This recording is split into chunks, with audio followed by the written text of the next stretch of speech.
Well, good afternoon from my end. Good afternoon, comrades. Good afternoon, citizens, not spectators. I greet you sincerely today. So, I have had a lot of questions about a lot of things, and I just want to break a few things down to very basics for you. So, I've had a lot of people come to me, Amma, you need to talk about. I'm like, what am I talking about? Amma, it's a sham, it's a con. I'm like, what's a con? Amma, the one district, one factory. Oh my God, they are commissioning old factories. I've been preaching this for quite a while. Listen, you should have looked at the manifesto. You should have looked at the policy, and I have simply done.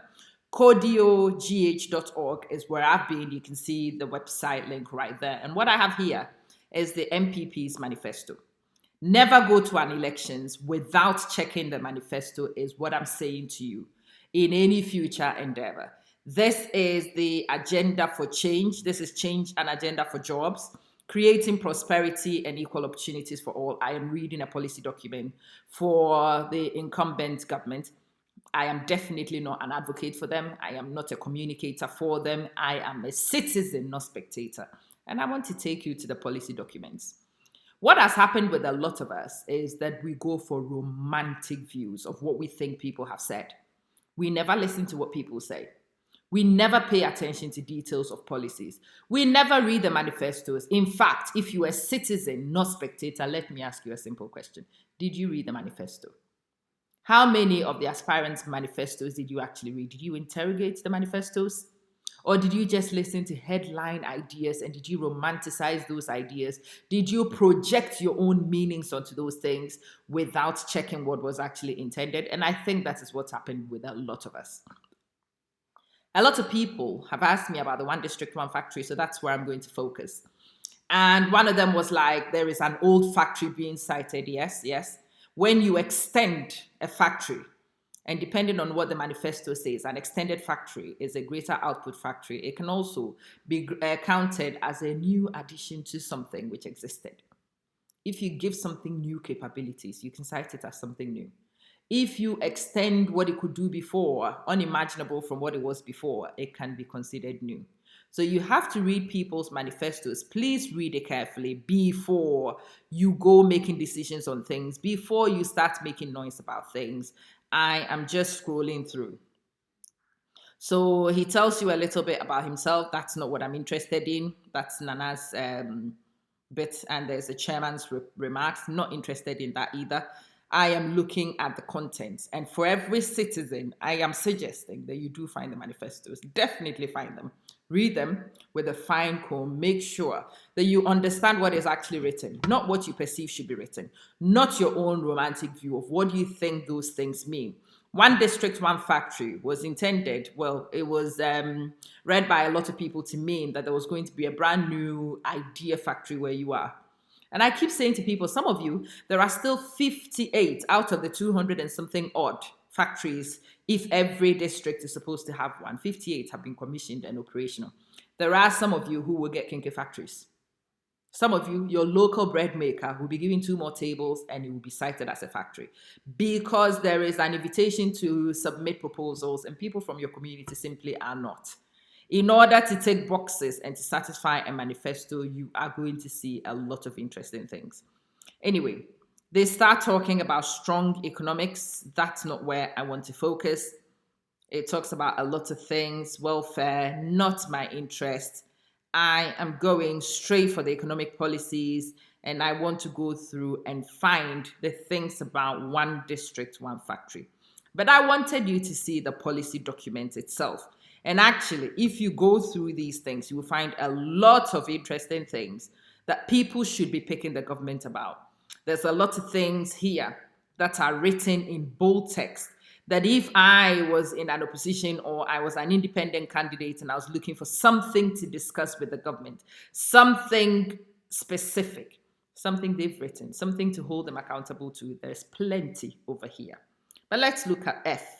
One district, one factory. It says in collaboration with the private sector, which is what makes it a private sector partnership. This makes it a PPP, but it's in collaboration with the private sector. The NPP will implement one district, one factory initiative This district industrialization program will ensure that an even spatial spread of industries. And you go through and read some more. If you go through the manifesto, you will find that it talks about energy and petroleum, and it does a lot of things about energy and petroleum, agriculture and development. And yes, it goes on a lot about agriculture and development. Not my interest right now. Infrastructure, again, right now, not my interest. I'm not saying it's never my interest, but it is not right now my interest. There is something about the environment. There is education, definitely one I will come back and look at. Health, for sure. I will be here to look at this one too. But at the moment, I am going. They've got social development. That is also of interest to me. Public accountability is one a lot of people definitely should be coming and checking security. It does an awful lot of things in this manifesto that we should have been reading: youth and sports, tourism, culture, and the arts. It says an awful lot of things. And as a citizen, not spectator, looking to find ways in which you can work with this government. This is the manifesto. But I am not going to spend too long on this manifesto. I am actually going to find other things. The One District, One Factory, Activating a Success Model. This is an article. It's written on the dbftonline.com. Go check it out. And it's written by a gentleman called, well, I think, but the name sounds female, or that's a quotation. Let's see if I can find the actual author. It looks like a gentleman wrote it, but the name I can see here is Ellen Johnson Sirleaf, and I don't think that would be him. Anyway, let's go through the basics of this. It talks about this being a policy which resonated well with a lot of people. That's true. And for that reason, a lot of people never really listened to the policy, never interrogated to find out what the policy actually did say. It's just that this person says, I am not sure if all stakeholders understood clearly how this policy was going to be successfully implemented. And I agree. I don't think even most stakeholders understood. Very few of the stakeholders understood, and probably did not feel it was necessary to explain to the rest of us, because we seem to be jumping up and down, coming up with our own conclusions from it. Although the implementation has not gone well, in my opinion, it is still one of the critical policies that will change the landscape of business for this economy, and all must be done to make it succeed. And I agree.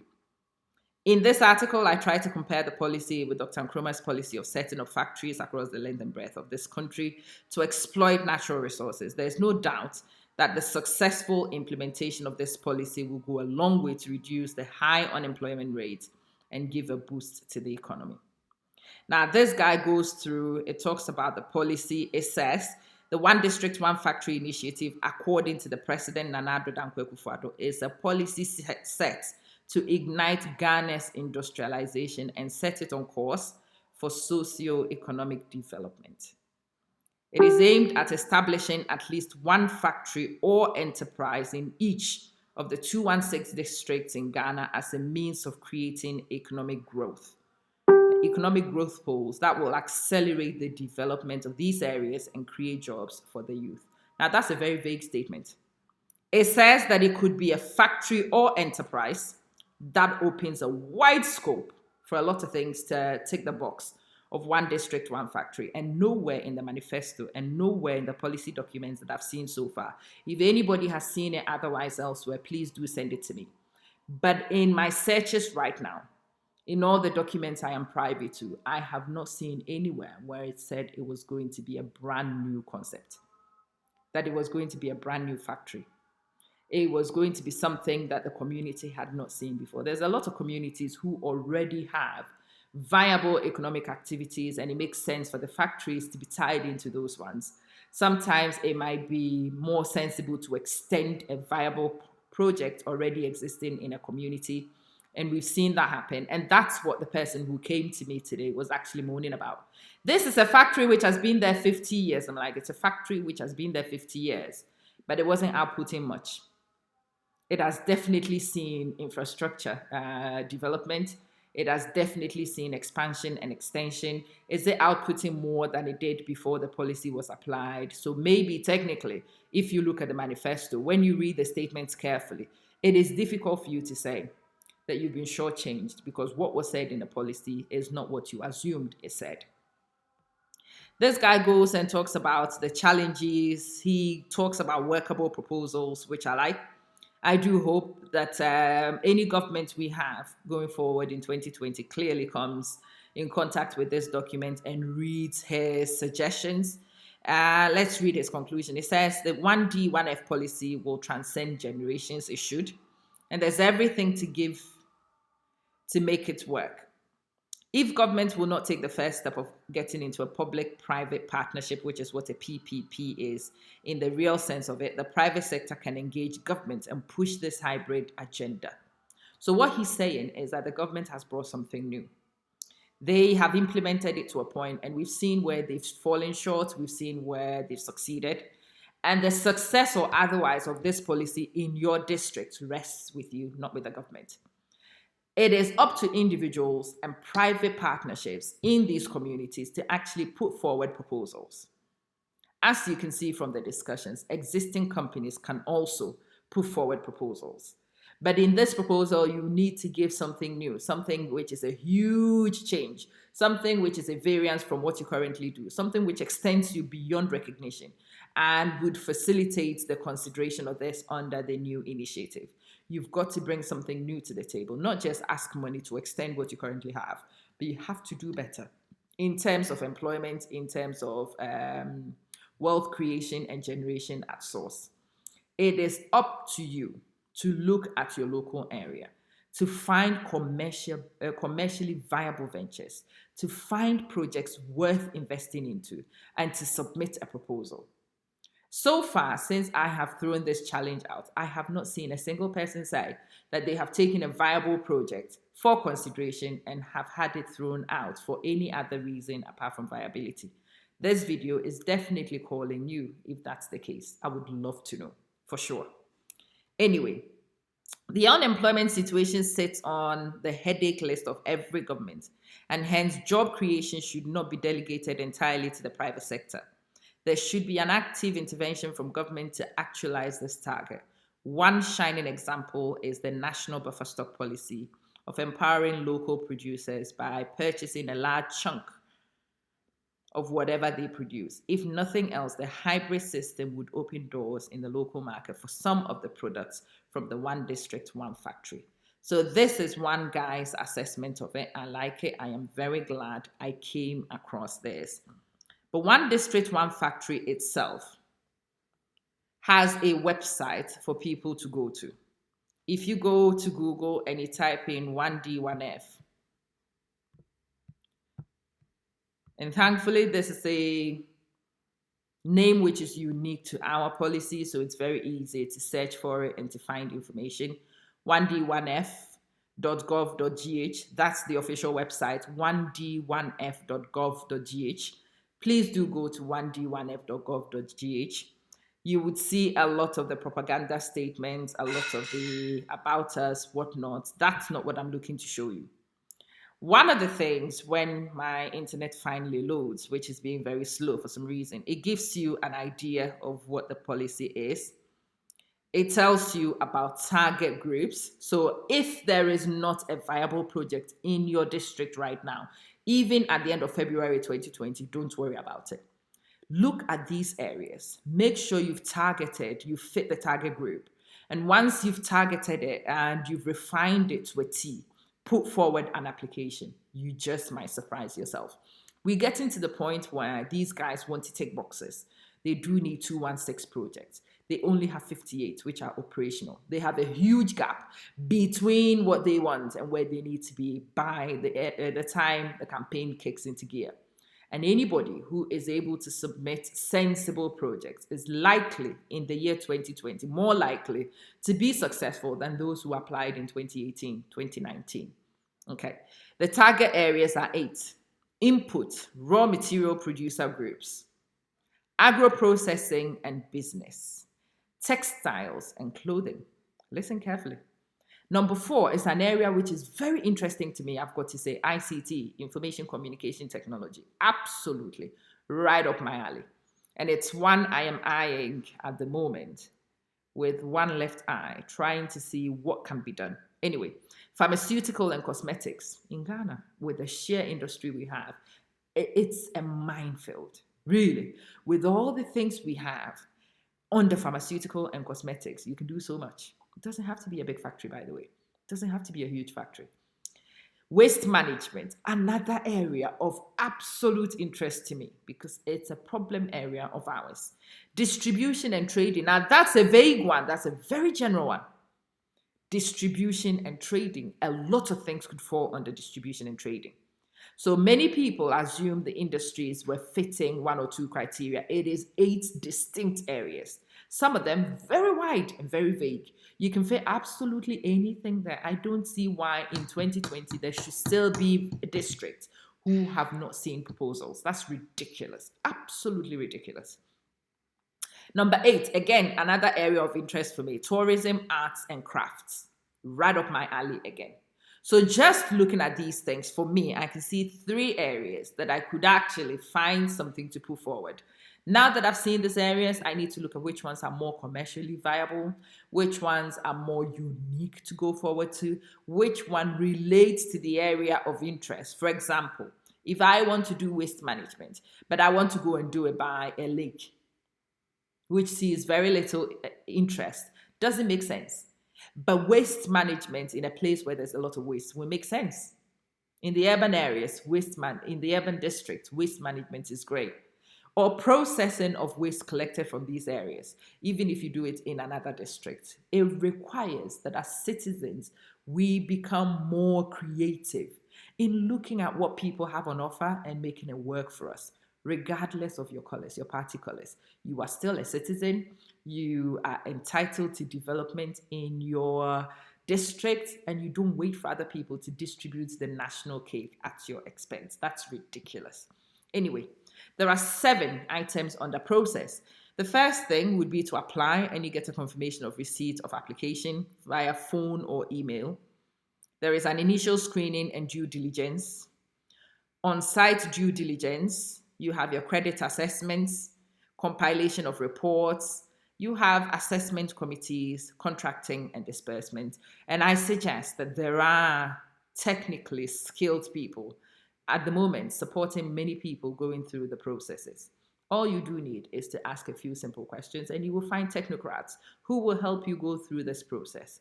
Don't be put off by that process. Don't shortchange yourself in your locality because you think it should be very complicated. It doesn't necessarily have to be. You click the apply button, which is one of the ones on their website. And that you tell them your company name, your registration number, country of registration, your contact details, bank name, email, the usual stuff, nothing unusual. The contact person, and a little bit about the business. If you are dealing with lenders already, you put details of your lenders. You tell them about your turnover. So listen, when you look at this, existing companies were definitely intended from the very beginning. Look at what is required here and you will see that it's not necessarily for brand new companies. Yeah, I've seen some brand new ones get through too. But it was never intended just to be brand new.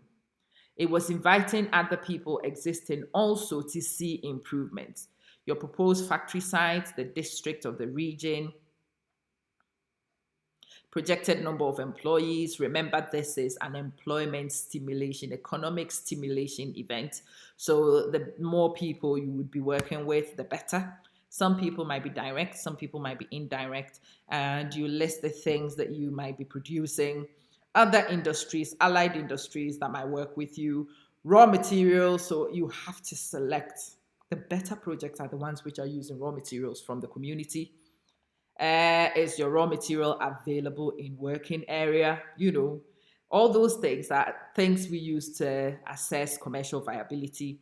Cash investments, in-kind contribution, the contributions you have. Indicate percentage of the company owned by a Ghanaian and a foreigner. We clearly want to know. You tell them the partner details. So when you look at this, really, it is no different from the proposal you would give to a bank for financing if you've ever had to put forward a business proposal for investment in a bank. You find this is no different from that one. People who are able to help you make those applications to banks successfully might also be the same people who might help you do this successfully. The point I am trying to make is that the One District, One Factory initiative definitely had aims and objectives that the people who made it wrote. It is written in their manifesto quite clearly. I don't think it was held in secret from anyone. Their statement of intention was published. But as tends to happen with us, we listen to a name and we jump to conclusions about what we think that the name will suggest. We never really read what is written. We never really interrogate what is being said. We always go for what we think is being said, what we think might be suggested. And that has got us into trouble, a lot of troubles in the past, and it will continue to get us into trouble if we don't change that behavior. In this year 2020, what needs to happen is what I just showed you. Go to each political party and go download the latest version of their manifesto. Have your pen and your paper ready and read every single one of them. So let me pick this one from here. Reduce the corporate tax rate from 25% to 20%. If you want to evaluate the success of this government, go have a look and see the tax rate at the moment. If it is 20 or below, then they have ticked that particular one. Removing import duties on raw materials and machinery for production within the context of the ECOWAS Common External Tariff Protocol. Okay. Abolishing the special import levy. Abolishing the 17.5% VAT on imported medicines not produced in the country. Abolishing the 5% VAT on real estate sales. Formalize the economy through establishment of a national database using the National Identification System as a primary identifier. If we took time as a people to read their manifesto, then some of the things that they started implementing when they came to power would not have been a surprise. And some of the things they started doing when they came to power should have been contended with very early on using their own manifesto as armor. They mentioned Buidan. Have they done that to Buidan? Thermal 1 power plant, has that been done to that output? Thermal 2, mines reserve plant, boom, thermal power plant. Additions to Akosombo hydropower. I am not on ground, so I don't know any of these things. But this is what citizens, not spectators, should be doing. No, you should not only be doing this with the incumbent. You should do this with the incumbent, and you should do this with any prospective, whether they belong to a party or they are independent. You want to see their manifesto. No manifesto, no consideration should be the idea. No manifesto, no contribution. No manifesto, no consideration. And if we start doing this with people, we will get documents of people that we can read and we can interrogate and we can cross-reference progress with. Have you seen the manifesto of the aspirants?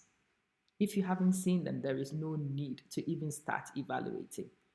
Take that manifesto, take it and read it, pick up the headline statements, find out what it means for you, what it means for your area, what it means for your people, interrogate it for value, and then you can decide if somebody is the best of all the possibilities. You cannot make that decision unless you know for sure what this person is offering. My name is Amma Manson, and we will be doing a lot of work on this year 2020. So come election time, before the thumb goes down, you do so from a point of knowledge. Full disclosure before election. That's my policy. See you soon. If you've not subscribed to my page, do subscribe. Follow the right ones. Politics will be from the Amma Manson page. The rest of the pages, I have transformation, which is for change management and transformation totally. The education page just for education, but politics 2020, home of politics 2020, Amma Manson 1 on all social media handles. See you soon. Thanks for watching.